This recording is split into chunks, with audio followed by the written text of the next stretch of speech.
अस्सलाम वालेकुम, this is मुई पीरजादा।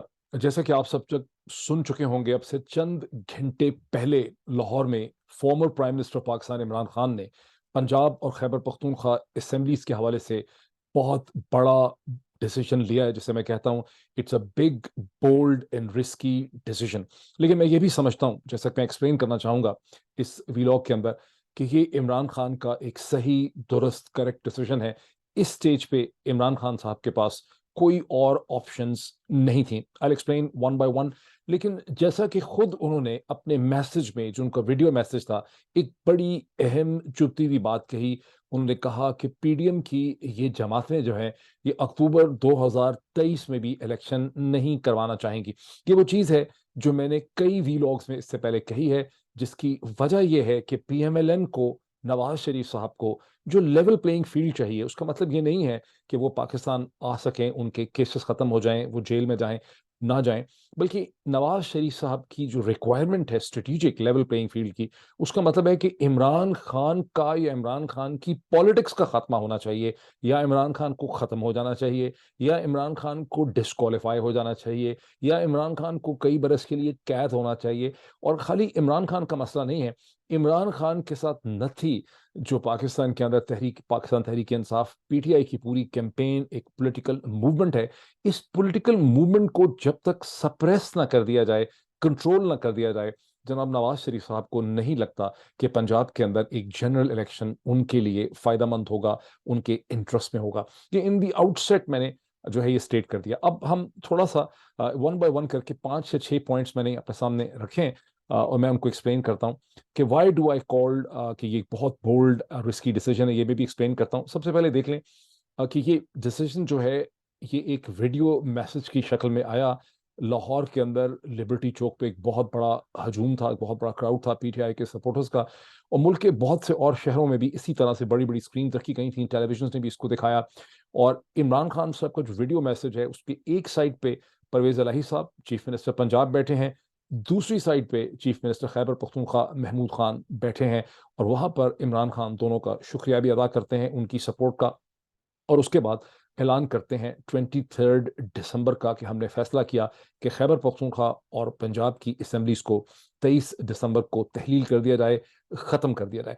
इसके फौरन बाद ये क्वेश्चन भी पैदा होता है कि ये 7 दिन, 6-7 दिन क्यों दिए उन्होंने, जैसे कि फौरी तौर पे उनके ऊपर हमला किया पीएमएलएन के लीडर्स ने, खास करके राना सनाउल्लाह साहब ने, जिन्होंने कहा कि ये ड्रामे कर रहे हैं, ये असेंबलियां नहीं तोड़ना चाहते, तोड़नी थी तो अभी 17 तारीख को तोड़ देनी थी, और 23 दिसंबर की इसमें क्या बात है। मेरी अंडरस्टैंडिंग ये है, once again this is a single source thing, कि परवेज इलाही साहब जो हैं वो मसलसल इम्प्रेस अपॉन करने की कोशिश कर रहे थे, और वो कहीं इंपॉर्टेंट मीटिंग्स करके आए, और उन इंपॉर्टेंट मीटिंग्स में परवेज इलाही ने इमरान खान को ये कन्वे किया कि उनको एश्योर किया गया है कि कुछ वक्त दे दें, और हम कोशिश कर रहे हैं कि पीडीएम की जमातों को, पीएमएलएन को ला सकें इस चीज़ के ऊपर कि पाकिस्तान में एक जनरल इलेक्शन हो, ताकि पीएमएलएन, पीडीएम की जमातें एक जनरल इलेक्शन की डेट दे सकें। अब इमरान खान साहब जो हैं वो परवेज इलाही साहब को ये बताते हैं कि ये ट्रक के पत्ती के पीछे चलने वाली बात है। इस किस्म के पिछले 8 माह के अंदर, 9 माह में, इस किस्म की कई कमिटमेंट्स, वादे, मैसेजेस और कम्युनिकेशन हुई हैं, और वो बाद में मेटेरियलाइज नहीं हुए हैं। ताहम परवेज इलाही साहब की का ख्याल रखते हुए, उनकी खातिर करते हुए, इमरान खान साहब ने 1 हफ्ते की विंडो रखी है कि इस 1 हफ्ते की विंडो में अगर किसी ने कोई मौसर फैसला करना है, पीडीएम को, पीएमएलएन को किसी ने समझाना है, उनसे इलेक्शन की एक तारीख लेनी है, ताकि सुलह सफाई के साथ पीसफुल तरीके से हल निकल सके, तो वो फिर ये टाइम है कि इसमें यह निकाला जा सकता है। ये होता है या नहीं होता, ये हमें नहीं पता। बहरहाल ये वो ये वो ये वो कंसेशन है परवेज इलाही साहब के लिए, जो इमरान खान साहब ने पैदा की है 23 दिसंबर की, ताकि परवेज इलाही साहब ये ना कह सकें कि अगर ये फैसला इस वक्त ना किया जाता, इसमें कोई फ्लेक्सिबिलिटी और गुंजाइश रखी जाती, तो इसका नतीजा जो है वो मुख्तलिफ निकल सकता। इस मौके पर कहना ज़रूरी है कि पिछले 24 और 48 घंटों के अंदर बड़ी बहस हुई है पाकिस्तान के मेन स्ट्रीम टेलीविजन चैनल्स पे भी, सोशल मीडिया के ऊपर भी, ट्विटर में, कि कैसे परवेज इलाही, मुनिस और प्रेसिडेंट आरिफ अलवी जो हैं, वो तीनों along with several people in PTI convince नहीं थे कि पंजाब और खैबर पख्तूनख्वा की असेंबलीज को दिसंबर के अंदर इस स्टेज पे तहलील होना चाहिए, टूटना चाहिए। वो समझते थे कि ये इस प्रोसेस को फरवरी 2023 यानी अगले साल के दूसरे महीने के आखिर तक खींचना चाहिए। और क्योंकि अगर इस स्टेज पे असम्बलीज को तहलील करेंगे तो जो इंटरम या केयर टेकर सेटअप्स आएंगी वो सारी की सारी फेडरल गवर्नमेंट और एस्टैब्लिशमेंट के कंट्रोल में होंगी। और यहाँ बहुत ज़्यादा मारधाड़ हो सकती है, जो इमरान खान और पीटीआई और उनकी सपोर्टिंग पार्टीज यानी पीएमएलएलक्यू के लिए खतरनाक साबित हो सकती है। और इसकी एक इंडिकेशन कम अज कम जो है वो एहसन इकबाल साहब ने बड़ी क्लियरली दी है, जब एक टेलीविजन प्रोग्राम के अंदर उन्होंने ये कहा कि बड़ा अच्छा हो गया कि जब ये असम्बली तहलील कर देंगे तो इमरान खान साहब कभी खैबर पख्तूनख्वा में, कभी पंजाब में जाके हमसे छुपते थे, पुलिस से छुपते थे, अब उनको पकड़ना और गिरफ्तार करना जो है, ये उनका कहना था कोट अनकोट, और उनके वर्ड्स थे कि हमको जरा पकड़ना और कानून की गिरफ्त में लाना जो है वो आसान हो जाएगा। लेकिन इस स्टेटमेंट का शायद एहसन इकबाल साहब ने खुद ना इसका एनालिसिस किया हो कि इस स्टेटमेंट से हमें क्या पता चलता है। इस स्टेटमेंट से हमें क्लियरली ये पता चलता है कि पीएमएलएन और एहसन इकबाल ये सोचते हैं कि जो केयर टेकर सेटअप्स होंगी पंजाब और खैबर पख्तूनख्वा में वो फेडरल गवर्नमेंट के कंट्रोल में होंगी। मैंने अपने पिछले वीलॉग में एक्सप्लेन किया था रिस्क में, कि रिस्क जो है वो मैं फिर दोहरा देता हूँ कि रिस्क जो है वो क्या है। रिस्क यहाँ पर प्रिंसिपली तौर पर ये है कि जैसा कि एहसन इकबाल साहब की स्टेटमेंट से देख लें कि जो भी केयर टेकर सेटअप बनता है पाकिस्तान में, जब भी बना है, जब भी ये गुज़िश्ता 20 बरस से ये रीत चली आ रही है, तो वो जो केयर टेकर सेटअप बनता है वो इस्टेब्लिशमेंट के कंट्रोल में होता है। क्योंकि जब कोई centre of gravity, centre of authority, centre of power जो है वो आपको बज़ाहिर नजर नहीं आती और इंटरम या केयर टेकर सेटअप जो है उनके अंदर कोई पॉलिटिकल फोर्स नहीं होती, तो सारा का सारा सेंटर ऑफ ग्रेविटी पिंडी की तरफ, इस्टेब्लिशमेंट की तरफ जो है वो मूव कर जाता है। तो जो भी इंटरम और केयर टेकर सेटअप होता है वो इस्टेब्लिशमेंट ही की तरफ देखता है, और सारी की सारी जो ब्यूरोक्रेसी होती है, यानी जो सूबे होते हैं उसमें सबसे बड़ा जो इंतजामी अफसर होता है वो उनका चीफ सेक्रेटरी होता है, और उसके साथ सेक्रेटरी इंटीरियर होता है जिसको सेक्रेटरी दाखिला भी कहते हैं, जो तमाम जिसको पुलिस रिपोर्ट करती है और तमाम अमन आमा जो है, जो लॉ एंड ऑर्डर है, उसको वो कंट्रोल करता है। तो और फिर उसके बाद जो सेक्रेटरी इंटीरियर और चीफ सेक्रेटरी जो है वो कमिश्नर्स को कंट्रोल करते हैं। कमिश्नर्स के नीचे डेप्यूटी कमिश्नर्स हैं, उनके नीचे असिस्टेंट कमिश्नर्स हैं, उनके नीचे जो हैं उनके नीचे जो तहसीलदार और पटवारी हैं। और इसी तरह से दूसरी जो सबसे तीसरा जो सबसे इंपॉर्टेंट ऑफिशियल है चीफ सेक्रेटरी इंटीरियर सेक्रेटरी के साथ, वो इंस्पेक्टर जनरल पुलिस आईजीपी होता है, जिसके मातहत आपके डीआईजीज होते हैं, फिर आपके एसपीज या डीपीओज होते हैं। तो पूरा का पूरा इंतजामी ढांचा जो है, जब चीफ सेक्रेटरी ही इस्टेब्लिशमेंट की तरफ देखना शुरू कर देता है तो जाहिर है कि सारा सेंटर ऑफ ग्रेविटी शिफ्ट कर जाता है। This is very important in terms of political science to understand कि पावर डायनामिक्स क्या होते हैं। लेकिन इस केस में जब आप खैबर पख्तूनख्वा और पंजाब की असेंबलीज को तहलील करते हैं तो एक सेंट्रल गवर्नमेंट बैठी हुई है। इसका मतलब है कि वो सेंट्रल गवर्नमेंट जो अल्टीमेटली पाकिस्तान की जितनी भी ब्यूरोक्रेसी का फ्रेमवर्क है, ये सारा नेटवर्क है, ये सब ऑफिसर्स जो हैं ये फेडरल गवर्नमेंट के ऑफिसर्स हैं। चीफ सेक्रेटरी हो, इंटीरियर सेक्रेटरी हो, डीपीओ हो या आईजीपी हो या उसकी टीआईजीज हो, इनको किसी भी, ये लेंट ऑफिसर्स होते हैं, इनको फेडरल गवर्नमेंट रिक्रूट करती है, फेडरल गवर्नमेंट इनकी प्लेसमेंट करती है और इनको सूबों के हवाले करती है। और अगर फेडरल गवर्नमेंट जो है उसका बहुत होल्ड होता है इनके ऊपर, अगर वो चाहे किसी भी ऑफिसर को समझे कि वो उसकी अंडरस्टैंडिंग में सही काम नहीं कर रहा, तो उसको फेडरल गवर्नमेंट जो है विड्रॉ कर सकती है। और ये खिंच खिंच और ये खपाई और ये जो टग ऑफ वॉर है, ये हमने कई दफ़ा पाकिस्तान में देखी है। अभी चंद हफ्ते पहले ही ऐसा हुआ है कि पंजाब से ऑफिसर्स को फेडरल गवर्नमेंट ने नापसंदगी का इजहार करके उनको विड्रॉ करने का फैसला किया। कई दफ़ा ये भी होता है कि प्रोविंशियल गवर्नमेंट्स उनको सरेंडर नहीं करती।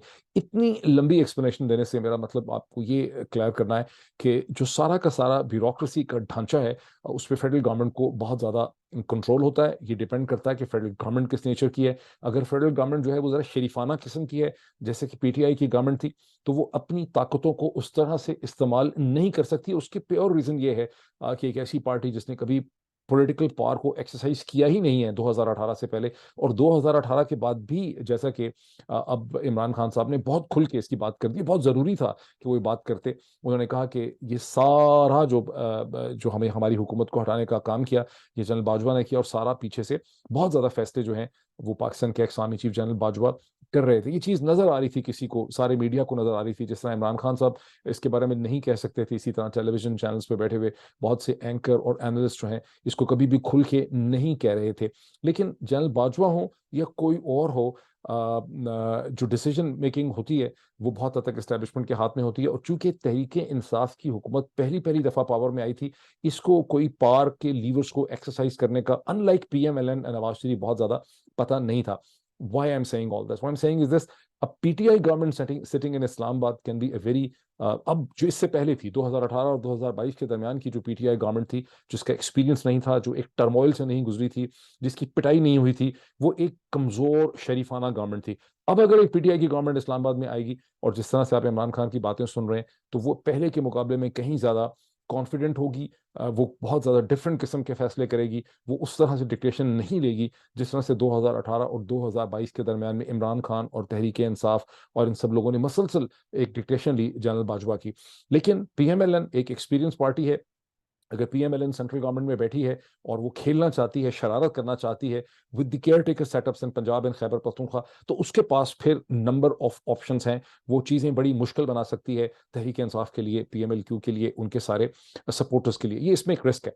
अल्टीमेटली बात कहाँ जाके ठहरेगी कि इस्टेब्लिशमेंट ने क्या फैसला करना है। क्या establishment, this is the second subset of my my vlog, कि अल्टीमेटली जनरल आसिम मुनीर साहब की इस्टेब्लिशमेंट ने फैसला करना है कि क्या एक बार फिर वो पीएमएलएन और पीडीएम को सपोर्ट करेंगे, उनको बेल आउट करेंगे, उनको खेलने देंगे पंजाब और खैबर पख्तूनख्वा में केयर टेकर सेटअप्स के साथ, या वो उनके ऊपर एक रेस्ट्रेंट एक्सरसाइज करेंगे। और रेस्ट्रेंट एक्सरसाइज करना तो बड़ा सिंपल है। अगर इस्टेब्लिशमेंट और इस्टेब्लिशमेंट के जो लीवर्स ऑफ कंट्रोल हैं ब्यूरोक्रेसी के अंदर, वो उनको इशारे नहीं आएंगे कि आपने पीडीएम की मदद करनी है, पीडीएम को out of the way support करना है पीएमएलएन को, तो अब ऐसा नहीं होगा। और ये वो चीज़ है जिसके ऊपर पीएमएलएन की जो सारी की सारी लीडरशिप है, वो आज रात को, जो ये अब 10-12 घंटे गुजरेंगे कल सुबह तक, क्योंकि प्राइम मिनिस्टर शहबाज शरीफ ने एक मीटिंग बुला रखी है, इस रात में पीएमएलएन अपना माइंड बनाएगी कि उसको अब इमरान खान को इलेक्शन की डेट के हवाले से कन्फ्रंट करना है, गवर्नर को इस्तेमाल करना है, नो कॉन्फिडेंस मूव लानी है,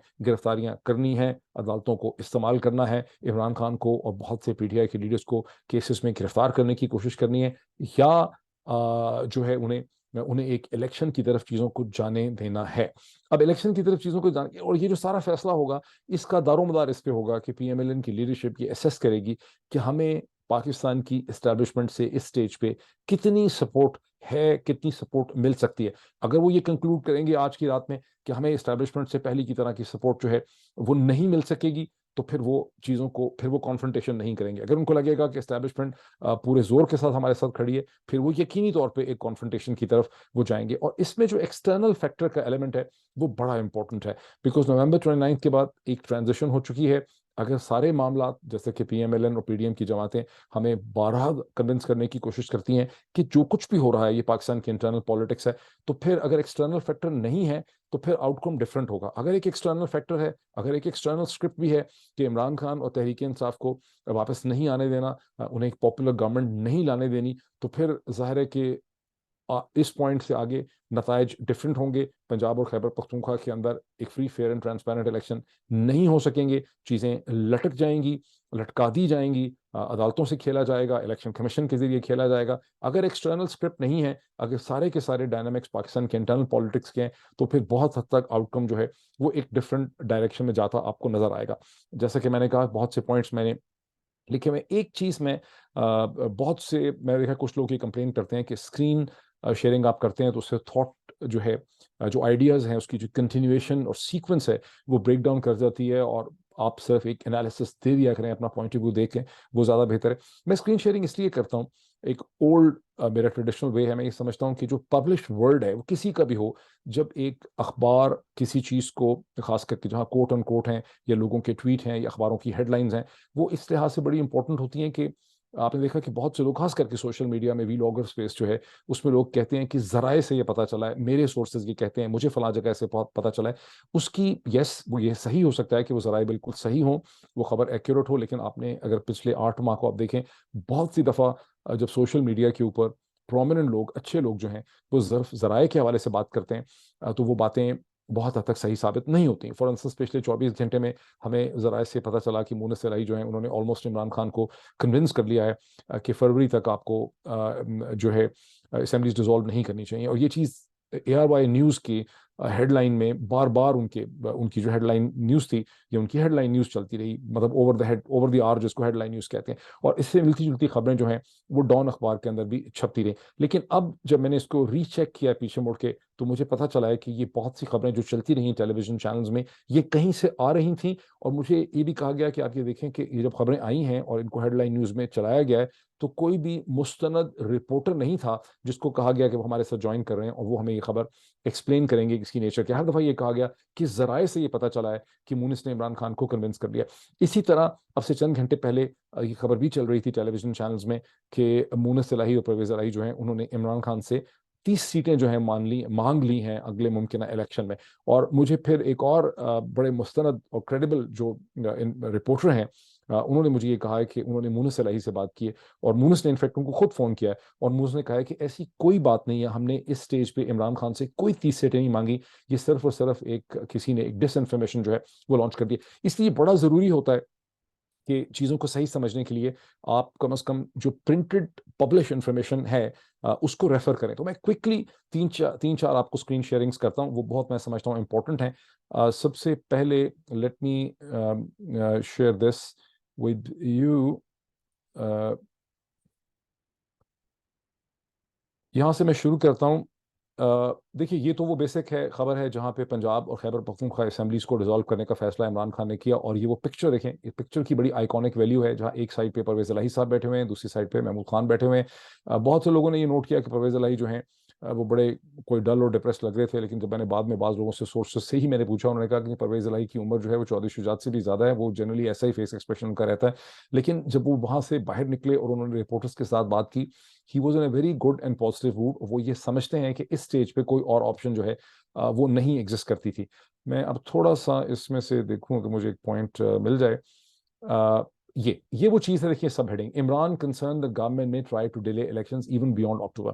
आई फुली अंडरस्टैंड कि इमरान खान क्या कह रहे हैं, मैंने कई व्लॉग्स में इसका ज़िक्र किया। उसकी वजह ये है कि पीएमएलएन को और नवाज़ शरीफ साहब को जो लेवल प्लेइंग फील्ड चाहिए, वो उस वक़्त तक अचीव नहीं होती जब तक इमरान खान की ज़िंदगी का या उनकी पॉलिटिक्स का खात्मा जो है, वो नहीं हो जाता। और अगर वो नहीं होता अक्टूबर तक, तो उस वक़्त फिर ये होगा कि इस वक़्त इकोनॉमिक सिचुएशन ऐसी है, अफ़गानिस्तान के साथ सिचुएशन ऐसी है, एक इमरजेंसी की सिचुएशन है, पॉलिटिकल सिचुएशन ठीक नहीं है, इंडिया के साथ कोई चीज़ पैदा कर लें बॉर्डर्स के ऊपर और फिर ये कहा जाएगा सुप्रीम कोर्ट में जाके ये कि हमें पार्लियामेंट को मज़ीद 1 साल के लिए in the larger interest of the country हमें इस असेंबली को कंटिन्यू करना चाहिए। जैसे कि पहले हमारे सामने मौलाना फजल रहमान इस किस्म की बातें कर भी चुके हैं। तो मैं अब आपको 1-2 चीज़ें और दिखाता हूँ। ये देखिए, ये मैं स्क्रीन शेयरिंग इसलिए कर रहा हूँ कि ये वो खबरें हैं जो मसलसल चलती रहीं। ये आप देखिए, ये सिर्फ दिसंबर 16 को एक बार फिर लगी, लेकिन एक दफ़ा नहीं लगी। इस किस्म की दर्जनों जो हेडलाइंस हैं वो बहुत से अखबारों में लगीं और तमाम टेलीविज़न चैनल्स की वो हेडलाइन बनती रहीं ओवर द आवर न्यूज़ में कि पीएमएलक्यू जो है उसकी बाकायदा बातचीत हो रही है, वो इमरान खान को समझा रहे हैं। ये पूरी डिटेल्स आप इसके अंदर बहुत तफ़सील से देख सकते हैं। अब मैं एक चीज़ आपको और दिखाता हूँ। अ ये देखिए इसमें कि PMLN has begun preparations to welcome Nawaz. ये खबर कब की है? ये दिसंबर 9 की है। किसके हवाले से है? राना सनाउल्लाह साहब के हवाले से। अम, अच्छा, अब interior minister Rana Sanaullah said on Friday that the party has begun preparations to welcome former Premier Nawaz Sharif as his return would tip the results in party's favor if an election were to held in Punjab. इसकी significance क्या है? हाँ, इसकी मैं सिर्फ देख रहा था कि कोई और रह तो नहीं गया। देखिए, इसकी सिग्निफिकेंस ये है कि जब 26 नवंबर को इमरान खान साहब ने लेट्स स्टॉप शेयरिंग बल्कि जब 26 नवंबर को इमरान खान साहब ने असेंबली तोड़ने करने का कहा कि हम इस निज़ाम का हिस्सा नहीं रहना चाहते, हम इससे निकल जाएंगे, तो जो फौरी तौर पे अगले चंद घंटों में पीएमएलएन और पीडीएम की जमातों का रद्द-ए-अमल और रिएक्शन हमारे सामने आया, वो ये था कि ये बड़ा गलत डिसीजन है। इमरान खान सिस्टम को डैमेज कर रहे हैं और हमारे पास 3 ऑप्शंस हैं। हम गवर्नर राज ला सकते हैं, हम नो कॉन्फिडेंस वोट ला सकते हैं, हम गवर्नर जो है वो चीफ मिनिस्टर को मजबूर कर सकता है कि वो वोट ऑफ कॉन्फिडेंस ले, और हम सुप्रीम कोर्ट और अदालतों में जा सकते हैं, जिसमें हमजा शहबाज की एक पिटीशन का जिक्र जो है उन्होंने किया।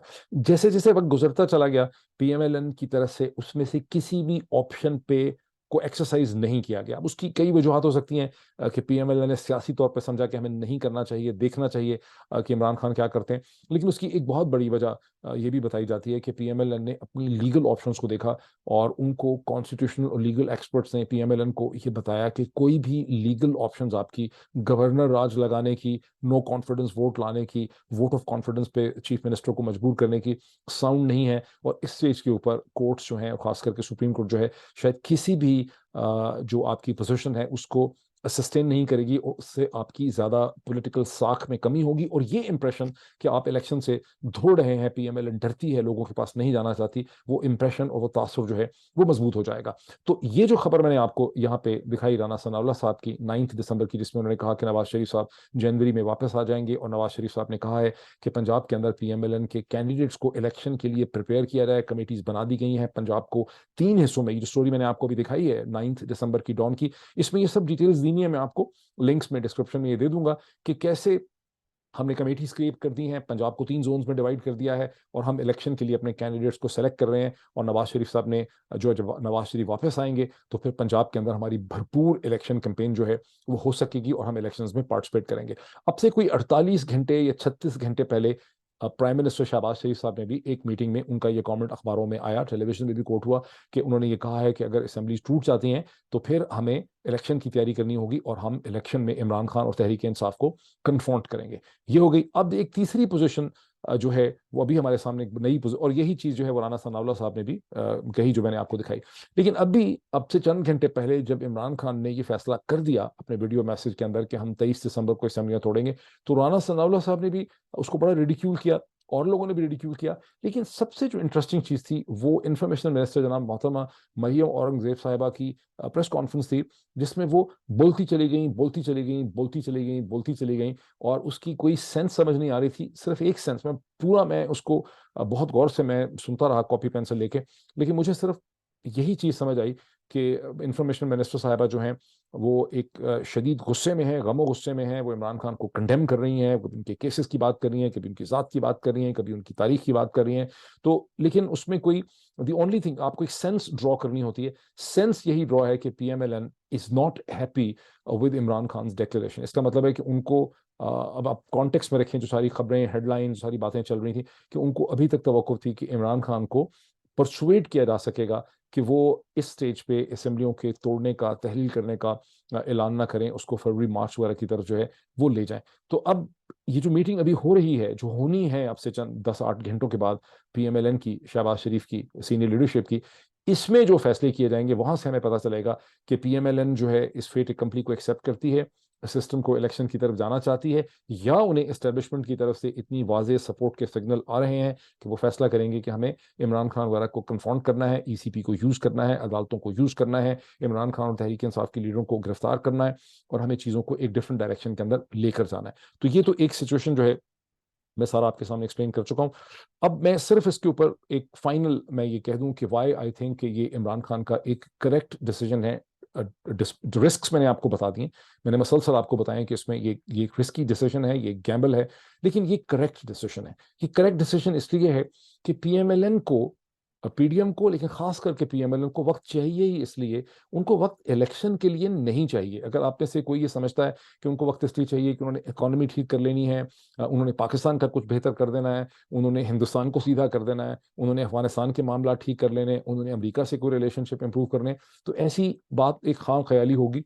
बुनियादी जो रिक्वायरमेंट है पीएमएलएन की, कि हमने इमरान खान और पीटीआई की जो पॉलिटिक्स है पंजाब के अंदर, उसको कैसे सप्रेस करना है, कंटेन करना है, जिसके लिए उन्होंने मुख्तलिफ किस्म के केसेस, कोई तोशा खाना, कोई टेरियन वाइट, कोई इसका, कोई दहशत गर्दी, हर चीज़ वो ट्राई कर रहे हैं। मैंने एक दफ़ा पढ़ा था कि जो थॉमस एल्वा एडिसन थे, जिन्होंने इलेक्ट्रिक बल्ब बनाया था, उन्होंने कोई 1000 चीज़ें ट्राई की before he got the right filament. वो इवन जो लोगों के पास आते थे, जब कोई आदमी, उन्होंने एक ज़माने में उन्होंने रेड हेयर जो है लोगों की, उनको भी ट्राई किया कि शायद ये रेड हेयर जो है नॉर्मल ब्राउन हेयर से या ब्लैक हेयर से डिफरेंट है, तो शायद ये एक फिलामेंट जो है बन सकता होगा बल्ब का।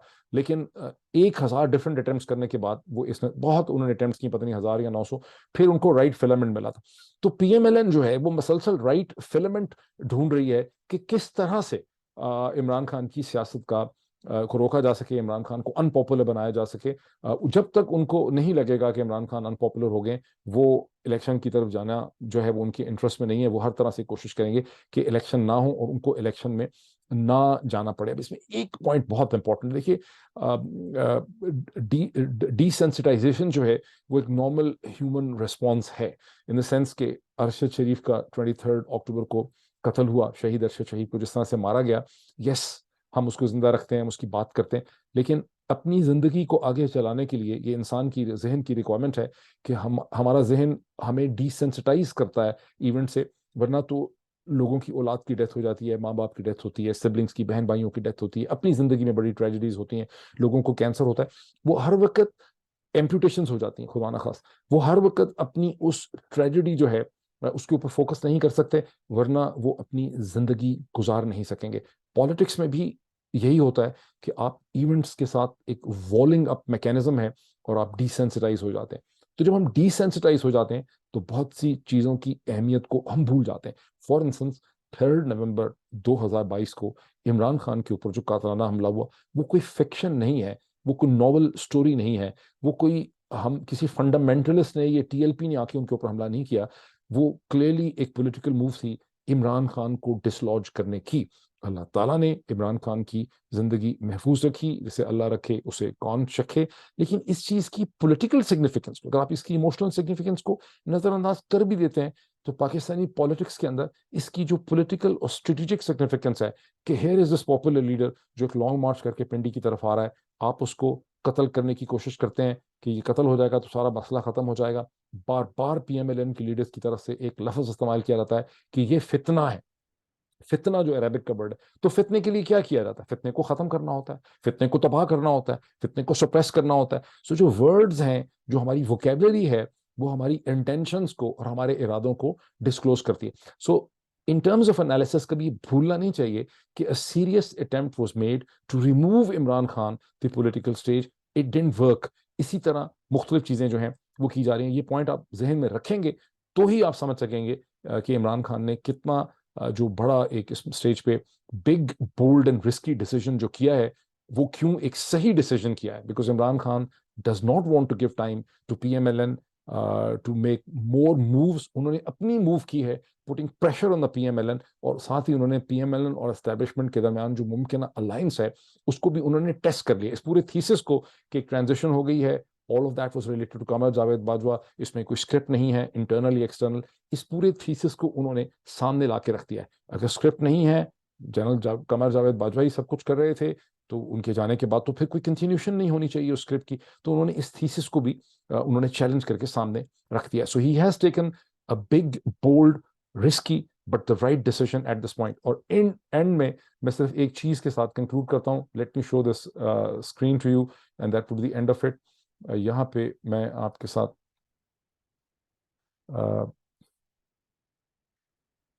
this is a quote from German philosopher, writer, and playwright Goethe, Johann Wolfgang von Goethe. Whatever you dream, you can do, begin it. Boldness has genius, power, and magic in it. Begin it now. I love this for the past several years. और इसका जरूरी मतलब ये नहीं है कि आप तलवार या बंदूक लेके आपने कहीं जाना है. It is about the life as such. Whatever you can dream, you can do it. Whatever you dream, you can do it. You can do, begin it. Boldness has genius, power, and magic in it. Begin it now. This describes Imran Khan. Let's see कि अब क्या meeting होती है पीएमएलएन की, prime minister की, और उसका बहुत अच्छा मैंने जितना मैं दे सकता था एनालिसिस आपको दे दिया। लेट्स सी कि चीज कल कहाँ पहुंचती है, फिर हम इसका एनालिसिस और डॉट कनेक्टिंग करते हैं।